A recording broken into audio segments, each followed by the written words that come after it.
संतोषी माता की कथा। शुक्रवार के दिन पढ़े संतोषी माता की कथा। हर तरह से गृहस्थी का धन धान्य पुत्र अन्न से परिपूर्ण रखता है संतोषी माता का यह व्रत। संतोषी माता की 2 व्रत कथा एवं पूजन विधि की संपूर्ण जानकारी। हमारे धार्मिक ग्रंथों में शुक्रवार का दिन संतोषी माता की पूजा के लिए निर्धारित है।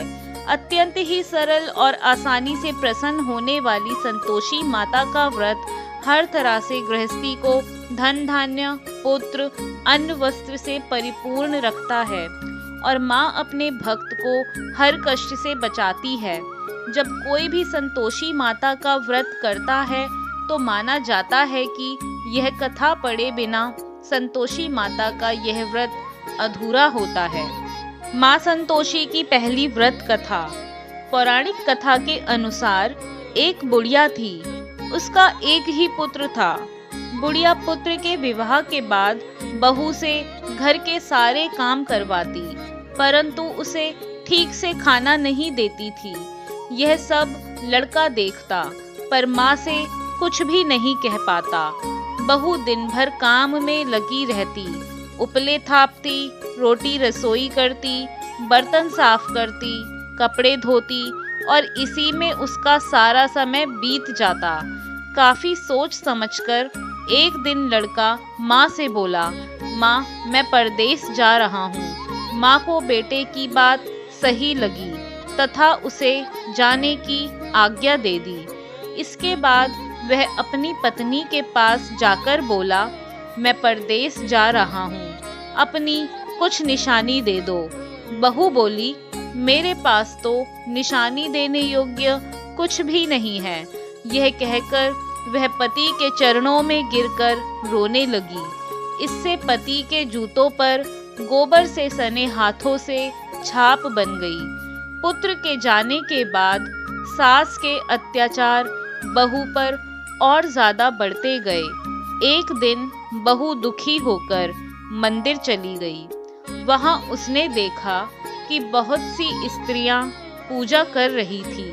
उसने स्त्रियों से व्रत के बारे में जानकारी ली तो वे बोली कि हम संतोषी माता का व्रत कर रही हैं। इससे सभी प्रकार के कष्टों का नाश होता है। स्त्रियों ने बताया, शुक्रवार को नहा धोकर एक लोटे में शुद्ध जल से गुड़ चने का प्रसाद लेना तथा सच्चे मन से माँ का पूजन करना चाहिए। खटाई भूलकर भी मत खाना और ना ही किसी को देना। एक वक्त भोजन करना। व्रत विधान सुनकर अब वह हर शुक्रवार को संयम से व्रत करने लगी। माता की कृपा से कुछ दिनों के बाद उसके पति का पत्र आया। कुछ दिनों बाद पैसा भी आ गया। उसने प्रसन्न मन से फिर व्रत किया तथा मंदिर में जाकर वह अन्य स्त्रियों से बोली, संतोषी माँ की कृपा से हमें पति का पत्र तथा रुपया आया है। अन्य सभी स्त्रियां भी श्रद्धा से व्रत करने लगी। बहू ने कहा, हे माँ, जब मेरा पति घर आ जाएगा तो मैं तुम्हारे व्रत का उद्यापन करूंगी। अब एक रात संतोषी माँ ने उसके पति को स्वप्न दिखाया और कहा कि तुम अपने घर क्यों नहीं जाते। तो वह माँ से कहने लगा, सेठ का सारा सामान अभी बिका नहीं, रुपया भी अभी नहीं आया है। अगले दिन उसने सेठ को स्वप्न की सारी बात कही तथा घर जाने की इजाजत मांगी, पर सेठ ने इनकार कर दिया। फिर कुछ दिनों में माँ की कृपा से कई व्यापारी आए, सोना चांदी तथा अन्य सामान खरीदकर ले गए। कर्जदार भी रुपया लौटा गए। अब तो साहूकार ने उसे घर जाने की इजाजत दे दी। घर आकर पुत्र ने अपनी माँ व पत्नी को बहुत सारे रुपए दिए।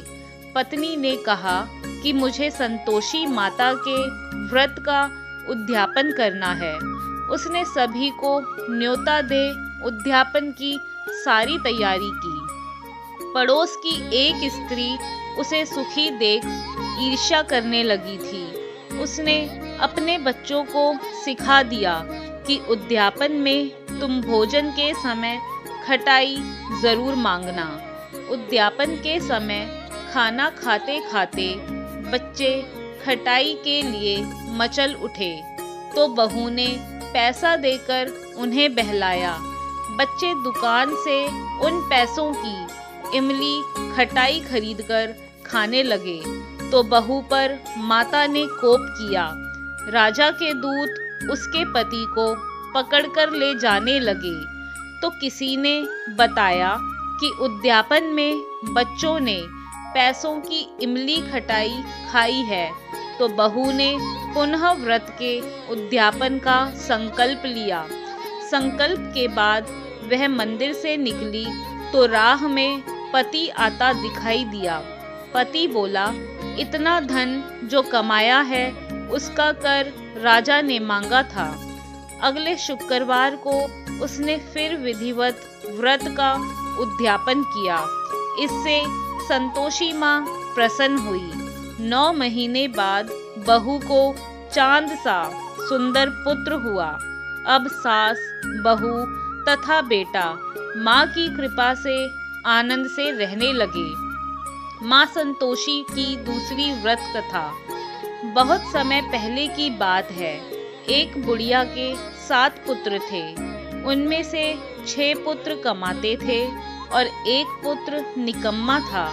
बुढ़िया अपने 6 बेटों को प्रेम से खाना खिलाती और 7वें बेटे को बाद में उनकी थाली की बची हुई जूठन खिला दिया करती। 7वें बेटे की पत्नी इस बात से बड़ी दुखी थी क्योंकि वह बहुत भोला था और ऐसी बातों पर ध्यान नहीं देता था। एक दिन बहू ने माँ के द्वारा जूठा खिलाए जाने की बात अपने पति से कही और फिर पति ने सिरदर्द का बहाना कर रसोई में छिपकर स्वयं सच्चाई देख ली। उसने उसी क्षण दूसरे राज्य जाने का निश्चय किया।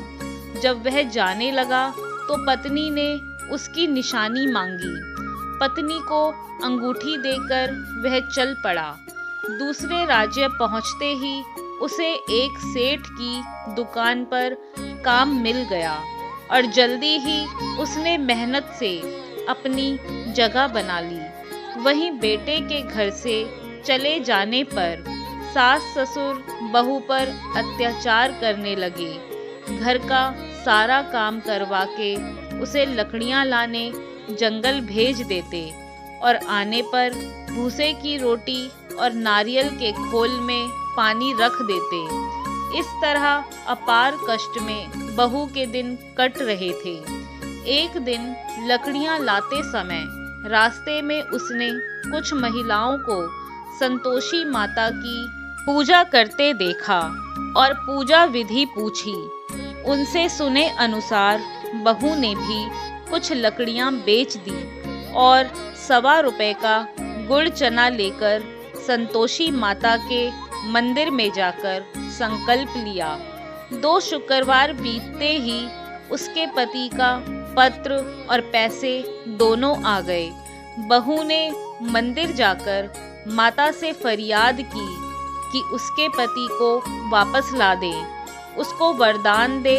माता संतोषी ने स्वप्न में बेटे को दर्शन दिए और बहू का दुखड़ा सुनाया।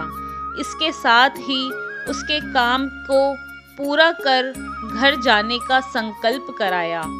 माता के आशीर्वाद से दूसरे दिन ही बेटे का सब लेन देन का कामकाज निपट गया और वह कपड़ा गहना लेकर घर की ओर चल पड़ा। वहाँ बहू रोज लकड़ियां बीनकर माताजी के मंदिर में दर्शन कर अपने सुख दुख कहा करती थी। एक दिन माता ने उसे ज्ञान दिया कि आज तेरा पति लौटने वाला है, तू नदी किनारे थोड़ी लकड़ियां रख दे और देर से घर जाकर आंगन से ही आवाज लगाना कि सासू माँ लकड़ियां ले लो और भूसे की रोटी दे दो, नारियल के खोल में पानी दे दो। बहू ने ऐसा ही किया। उसने नदी किनारे लकड़ियां रख दी। उसे देख बेटे को भूख लगी और वह रोटी बना खाकर घर चला। घर पर माँ द्वारा भोजन को पूछने पर उसने मना कर दिया और अपनी पत्नी के बारे में पूछा। तभी बहू आकर आवाज लगाकर भूसे की रोटी और नारियल के खोल में पानी मांगने लगी। बेटे के सामने सास झूठ बोलने लगी कि रोज 4 बार खाती है, आज तुझे देखकर नाटक कर रही है। यह सारा दृश्य देख बेटा अपनी पत्नी को लेकर दूसरे घर में ठाठ से रहने लगा। शुक्रवार आने पर पत्नी ने उद्यापन की इच्छा जताई और पति की आज्ञा पाकर अपने जेठ के लड़कों को निमंत्रण दे आई। जेठानी को पता था कि शुक्रवार के दिन व्रत में खट्टा खाने की मनाही है। उसने अपने बच्चों को सिखाकर भेजा कि खटाई जरूर मांगना। बच्चों ने भरपेट खीर खाई और फिर खटाई की रट लगाकर बैठ गए। खटाई ना देने पर बच्चों ने अपनी चाची से रुपए मांगे और इमली खरीदकर खा ली। इससे संतोषी माता नाराज हो गई और बहू के पति को राजा के सैनिक पकड़कर ले गए।